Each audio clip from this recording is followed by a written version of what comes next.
Hello, and welcome to another week of Burning Hearts, our 2026 Bible reading plan.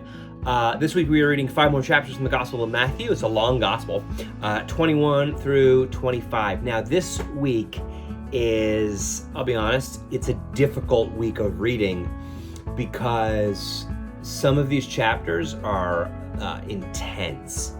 The volume, the temperature gets turned up significantly. In chapter 21, Jesus goes into Jerusalem and he cleanses the temple and he curses a fig tree, and it starts to get real. It starts to hit the fan a little bit. And so you'll notice that the intensity, everything's turned up quite a bit. And it's kind of reflected in the way Jesus tells stories and the way Jesus interacts with the Pharisees and scribes. Wait until you get to, chapter 23. He just kind of like lays into them for the entire chapter. But there's lots of just really intense teachings, parables, intense warnings. There's a whole chapter 24, that feels like it is about the end of the world, kind of, and it kind of is, but it kind of isn't also. It is about, on the one hand, it's about the coming destruction of the temple and destruction of Jerusalem in AD 70. That was decades later. But there is also stuff in there that makes you think this is about every time God's judgment comes in a way that is like world changing. So not just the end of time, I mean. But then also it feels like it's also about the end. And so it is very difficult to kind of parse out what Jesus is actually talking about.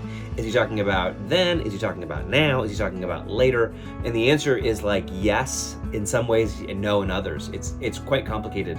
But it's interesting, and then you have chapter 25, which is this really challenging parable of the talents. And then the parable of the sheep and goats. It's the story about the sheep and goats, not quite a parable. But there's a few things that are really kind of big and pressing in these chapters. One, and this has to do with all that end time stuff and judgment stuff, what's called eschatology. The important part of that is not worrying about when it is to come or what it is to be or anything like that. The important part of it, and you see it in what Jesus says, is the urgency in acting now.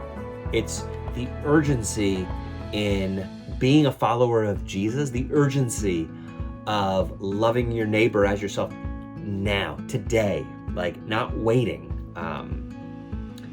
I think Jesus talks with this heightened sense of things, right, with a higher temperature, higher volume, in part because he knows his end is coming, and so he needs to make it clear, in part because the temperature was turned up because he entered Jerusalem and did all this stuff, and so he needs to, but in part to speak to people back then and people like us who need to be shaken up and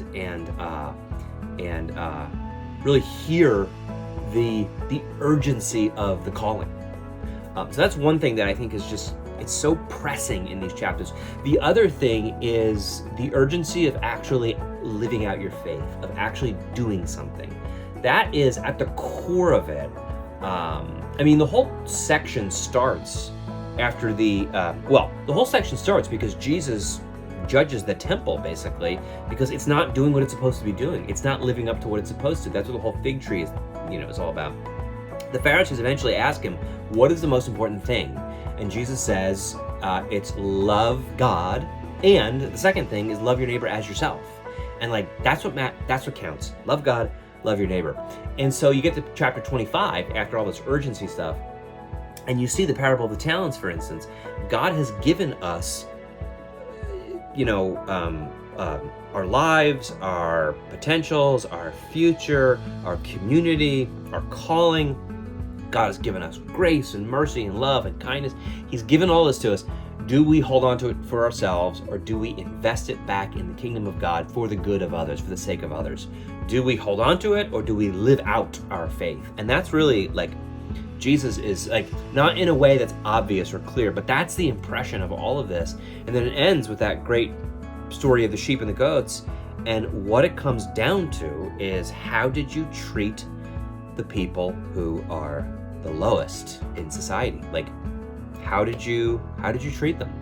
And so us living out our faith, us not just holding on to what we've been given, but actually investing it, giving it out, sharing it, it really matters. And the urgency of this should be clear and a little bit alarming when you read these chapters. And so have a great week of reading. If you have questions, I would love to talk to you about it. Check out the Bible Project stuff on this. It's really strong, really good. And if you want more resources or whatever, let me know. But yeah, have a great week of reading.